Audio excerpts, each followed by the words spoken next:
Coming up on today's show, we're going to check out Todd McShay's favorite pick for Denver, and then I rounded up all the draft grades from all the big J's out there and see how they graded George and Sean Payton's first draft class together. Now, before we look at all that information, make sure you help grow the channel by liking the video, commenting, all those cliches. But if you want to be an MVP, share the video over on Twitter. Tag me at Matthew PD, and after a couple of days, I'm going to give shout-outs to everyone who does so. We already had one person do it yesterday, so let's get some more over on Twitter. Tag me, and I'll be giving shout-outs to everyone that does. Now, Todd McShay's favorite pick for all 32 teams. For Denver, he went with cornerback Riley Moss, which I kind of like for a couple of reasons. One, he didn't just go with the cliche first pick of the draft for that team, right? It would have been easy to go with Marvin Mims or Drew Sanders. But he dug deep a little bit, and he went with a pick that I am somewhat critical of because I'm not crazy about giving up a future third-round pick for. But let's see what he said on Riley Moss. The pick that stood out to me was Moss, a 6'1", 193-pound cornerback. Pat Surtain is, of course, a star locking down one of the Broncos' cornerback spots, but opposite him, Denver is looking for answers. So I can get behind a ball hawk at number 83.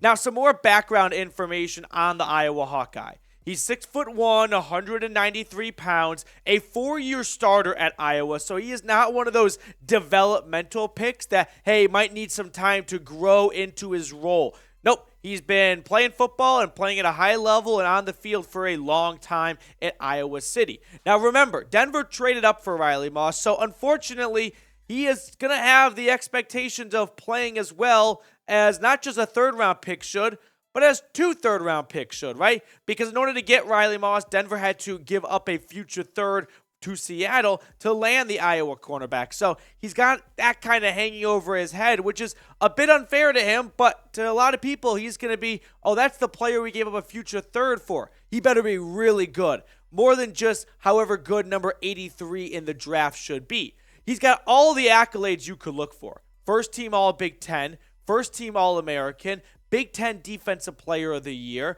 Defensive Back of the Year, excuse me. So he has checked every box in terms of experience, accolades, and now when you look at his stats last season, 47 tackles, 1 interception, 11 pass breakups, but he was playing like this at a high level for a long time. Over his career, 5 seasons, 4 of which he started, 158 tackles, 11 interceptions, and 37 pass breakups. So Riley Moss is a darn good cornerback. I don't think anyone's going to argue otherwise. The big question will be, was he worth giving up a future third, right? Is he worth 2 third-round picks? McShay also added this to his write-up. He's a little tight, but he has the speed to turn and run with pass catchers and the instincts to read the QB in zone looks. His frame allows him to compete with big receivers, but I could see him moving inside to a nickel role. Maybe he kicks back to safety too, where Kiper has him projected. Regardless, Moss has the traits to really help this defense. And McShay and Kiper bring up good points. I'm not quite sure if they're going to view him as an outside cornerback or if they want to leave that for Damari Mathis, right? Or was this a pick to maybe replace K'Wan Williams because he's entering the last year of his contract? Ultimately, I think Denver looked at Riley Moss as a very good corner, a unicorn, and someone they just want on their defense. And where he is exactly, well, they're going to let the chips fall, and they're going to go through training camp preseason into the regular season, and I'm sure he'll find a home somewhere, and he's not going to be boxed into a role right out the gate in rookie minicamp. But Riley Moss is going to be, I mean, he didn't give up future first, so that he doesn't have the world on top of his shoulders, but he's going to have high expectations for this regime because they are going to be looking at him as someone worthy of 2 third-round picks. So there is some weight to that. Now, be honest with me. Do you like the pick? Move the future third aside for a second. Let's say Denver did not give up a future third and they had this pick all along, and this is who they wanted.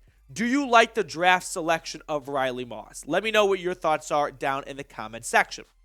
I don't have an issue with Riley Moss as the draft pick, right? I don't think Riley Moss is going to be a bad football player. Was he someone worthy of a future third as well? Is he 2 thirds? That I'm not quite so sure about, right? That's where a lot of hesitancy comes in on my end, where I think Riley Moss could be a good football player. Is he so good that he's worth 2 third-round picks, there I'm going to pump the brakes and say I'll see it when I believe it. All right. Now, speaking of the future third, here's what Denver has to work with, by the way, in case you're wondering, in 2024. For all of you mock draft nerds and lovers who are already doing future mocks, they have their first. Their second belongs to New Orleans. Now, they also got a third back from the Saints. I'm not quite sure if they gave up their third or the Saints' third-round pick, because those are important details, right? Who does Seattle think will be worse next year? And I don't know, the Saints and Broncos are probably going to be similar teams in the standings, at least as of right now. They have a fourth, 2 fourths actually, from the Bradley Chubb trade, a fifth and a pair seventh. So Denver's got 2 picks in the first 2 days of the draft next year. I'm sure George Payton would like to add more picks. Wouldn't be shocked if Sean Payton would rather give up some picks to get proven talent, like, moving up in this past draft and moving on from future picks that I'm guessing George would like to have. All right, next up on the show, let's talk NFL Draft Grades Roundup, right? I'm going to round up all of the Big J's Big J's draft grades out there and see how they graded Denver. But before we do that, we are so close to our next milestone. 3 subscribers away. So if you have not subscribed, be one of 3 people at least to get us to 13,500 subscribers. The bosses are doing that thing where they breathe down your neck a little bit. If you've got one of those in your workspace, you know what I'm talking about, where they keep asking about the sales numbers and the quarterly reviews. I don't like that conversation. Help me reach this milestone so they can put some separation between me and them.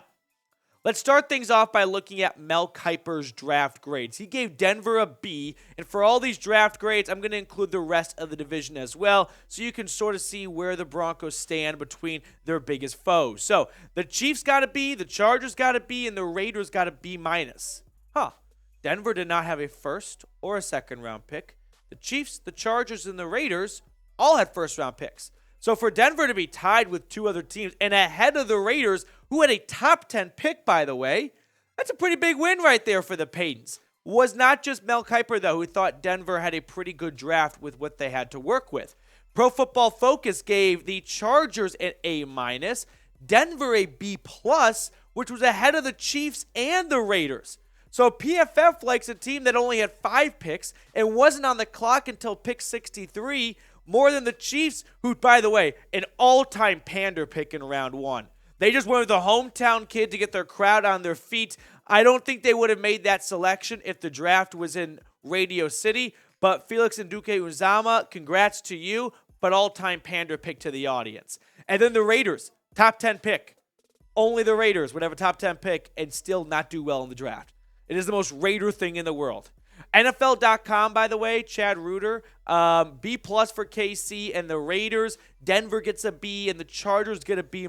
So a consistent theme we're seeing is Denver might not have the best draft by anyone, but they're definitely not the worst in the division. And to only have 5 picks and finish middle of the pack or in second place, that's actually a trophy I wouldn't mind having. CBS Sports, though, A- for Denver. Now, I don't know if Sean Payton is the one writing the articles over at CBS Sports. A- seems a bit rich for me, but if you love Marvin Mims and you think Drew Sanders is the best linebacker in this class, and you think Riley Moss is an all-time sleeper, and J.L. Skinner is going to be a starting safety that you got in round 6, and Alex Forsythe is going to be a starting center who was the third to last pick in the draft, well, you can talk yourself into an A- draft right there. So I'm not terribly surprised that some people are this high on Denver. I think maybe you could have gone a more B route for the Broncos altogether. But hey, that is the draft grades right there. So with that being said, now I want to look and see how Denver did across the board between all the different publications, right? So to round it up, ESPN, PFF, NFL.com, and CBS Sports, here are their grades. And then Tom Downey, our draft expert here at Chat Sports, he gave Denver a B-, which my grade, I believe, was a B-, maybe even a C+, because I do weigh into account, listen, if you don't have a first or second round pick, like you might have good picks in rounds 3 or 4, 5, 6, or whatever, but would I rather have Denver's draft class or another team's draft class? If the answer is the other team, they should probably get a better draft grade. So grade the Broncos draft class one more time. Now that we've seen a bunch of different reviews from other publications, how would you grade their draft class? A, B, C, D, or F? Is your draft grade changing? Are you keeping it the same? I'm definitely improving as I become more optimistic and a little bit more of a homer/bias because I want to talk myself into this being a better draft class. I'm going to go the solid B. I think it is a B class, right? You don't get maybe any day one starters, and I think in order to get an A grade, you have to get a day one starter. But Mims, Sanders are going to be good picks in 2024 we'll look back on. And Riley Moss could be a very fun corner opposite Pat Surtain. J.L. Skinner might quietly be my favorite pick. He very well could be a starter as a 6th-round pick. That's going to do it for us on today's show. Thank you so much for tuning in and hanging out with us here at the channel. If you have not subscribed, consider going ahead and doing so if you enjoyed today's video. We'll sign off and see everyone later.